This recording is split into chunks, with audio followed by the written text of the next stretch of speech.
So ultimately where we end up is here. Everyone should come together and say, yes, it's we time.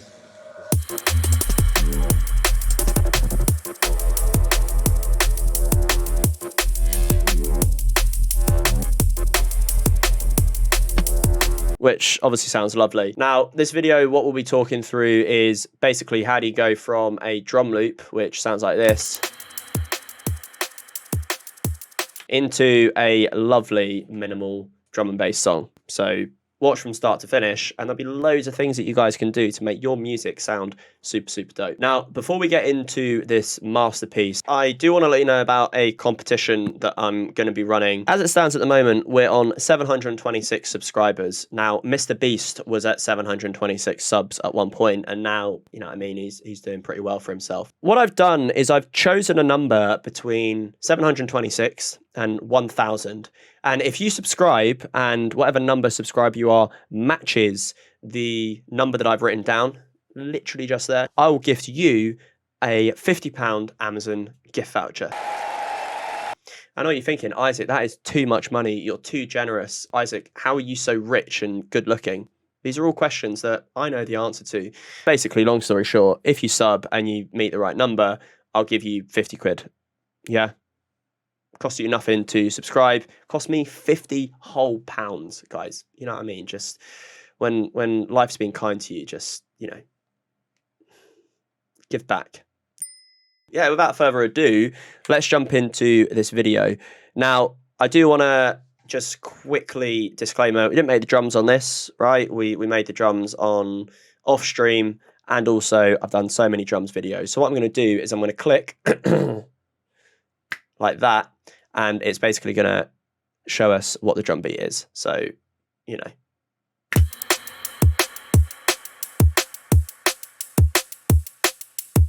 Basically what we're going to do from here is start doing some like mid-bass sound design. So there's a really cool video that I saw for basically how to create this patch. I'll link it in the description, but it's just basically, it's quite a simple Vital patch. But from there, what we're going to do is make things a bit more interesting. Pretty much, I recorded into a new audio track. Now, all this is the effects chain, which is covered in that other video. So make sure to look at that. I basically just added a shitload of saturation to it. That is very heavily saturated. And then I applied an EQ, more saturator, so that I could record into this new track here. And now what we have is basically the same thing, but with no low end. Now, one thing that I am thinking of doing is I'm gonna just, I mean, mainly to show you the process, but then also just because I figured out that I've only done this with reverb, I'm going to re-record this again into its own channel, but then I'm going to turn this reverb off. And now we've got some more stuff that we can play with. So from here, really all you need to do is you just need to cut out all of the bits that you think sound good. Okay, so I've already started finding like these little pops here. That sounds cool. This, which also sounds cool. And then this slightly longer one here. And when you then add that in with the wobbly bass line,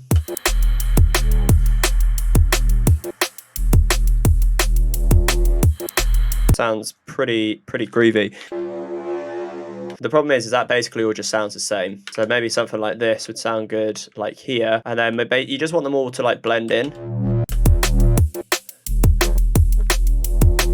So we do need like another thing here, but maybe what we want is this, but with some reverb. But we're going to cut out the low end, and then we're going to automate the wet. Now, this is a trick I do all the time. It just makes everything sound good. Like snares, for example, sounds really good with snares, little vocal pops, or, you know, these little bass pops or whatever. Yeah, that sounds pretty nice. Okay, cool. What else can we do with this? I'm just going to start banging on some effects just to see how it sounds. So first and foremost, let's try our favorite thermal feedback effects, Cyberdub. Let's see what that sounds like. Yeah, that one sounds nice because it's got a bit more sort of grit to it. Yeah, that's sounding okay. Let's see what other thermal effects we've got. Yeah, that sounds good. Yeah, I mean, that I didn't mean for that to be there, but that sounds quite cool. So again, No, never really delete any of the stuff that you're doing, because as you've just seen, I didn't know where this sort of extra sound was coming from, which is this thing. And I was like, where does that come from? That sounds really cool. But then I realized I'd accidentally turned this thing on when it was meant to be off. So I'm going to record that because it's just a happy mistake. And all we're doing is just putting these together just to see how they sound. You know, there's no real thought process going behind this other than let's change the sound slightly, export it, cut it up, and then put it in a certain order to see if it sounds cool.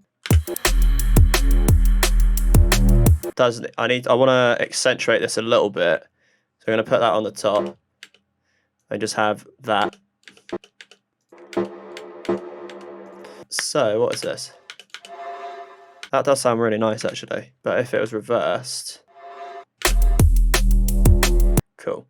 So we're going to delete out all of this stuff here and now duplicate it across. Yeah, it needs something here. So what could we put in there? Luckily, we've got loads of stuff we can choose from. Maybe something like this.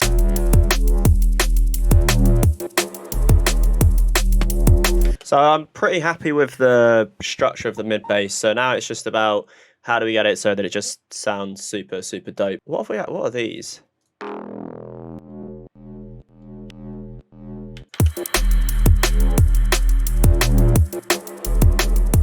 No, why is there's a conflict there? I don't really know why. Or what we could do is we could put it in maybe the sub bass under the vital macro one. So it's this bit here that needs to have something cool. Right, what else do we need in here? I think maybe like something to glue it in the background a little bit. So let's see what we've got in our new Complete, which we have bought because of the sheer amount of money I make from YouTube. Let's see what like what does metallic mean?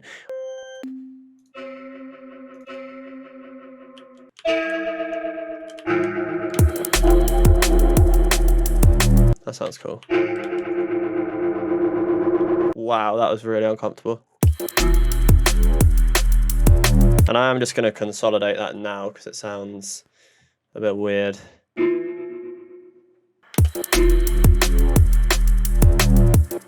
Cool, that sounds nice.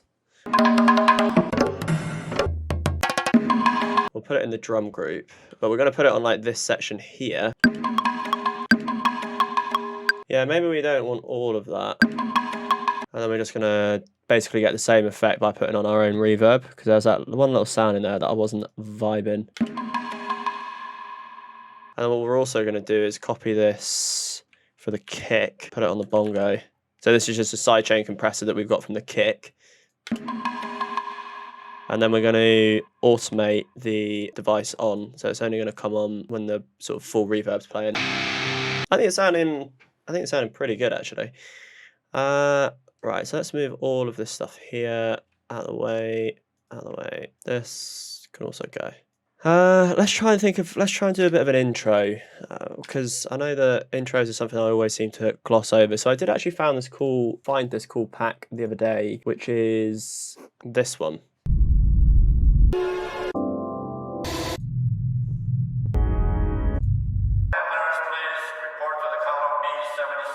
Right, so that I'm thinking if that had like a bunch of echo on it, that could sound really good. So delete that, make that the right length. Oh fuck. So let's put on a load of echo. I don't want it to be synced.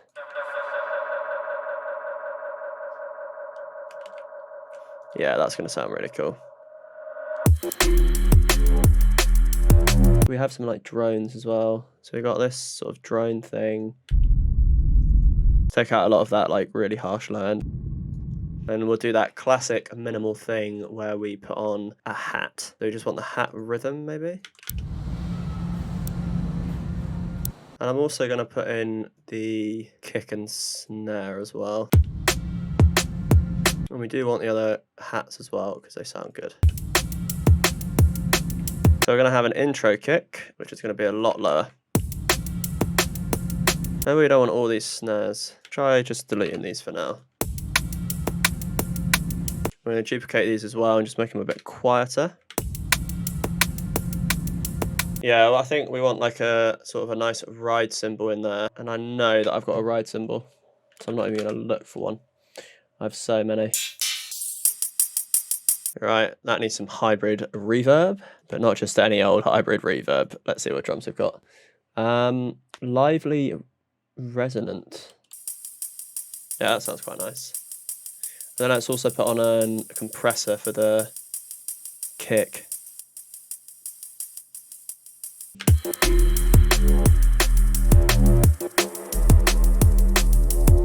I just feel like it's sort of missing something here. I mean, we don't really have anything for the intro.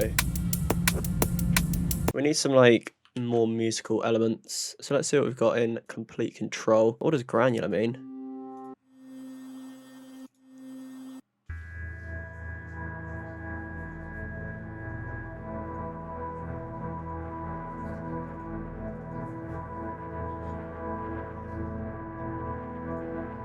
So the video basically left off and we created the sort of intro. All I've really done in the background is structure it a little bit better. So, you know, where do the rides come in? Where do these pads and stuff like that come in? And this is all stuff that I've covered on other videos. Really, the only thing that I've added to the drum group is these fills, which sound like this. And it's just like an EDM fill from Splice. Without that, it sounds like this. So it still sounds pretty good, but with the fills, it sounds like this. Just gives it a little bit of cohesion between the song. And then I'm still currently working on the outro, but the outro is basically just going to be the opposite of the intro. And I think that's pretty much all I've done. So yeah, in terms of like structuring and that kind of thing, I did another video the other week about how do you make it flow, so make sure to check that out. If you haven't already, make sure that you do hit subscribe because you could win some money, which is always nice. And the final song is going to be on my SoundCloud by the time that this video is finished and uploaded. So if you want to hear the full rendition of this masterpiece, it's going to take the world by storm. Basically go to my SoundCloud, which is also linked below. Might as well give me a follow. You won't win £50, but you will win the gift of great music. So yeah, that's pretty much it for today's video. Thank you for hanging out and have a great day or evening wherever you are, and stay tuned for the next video. Cheers.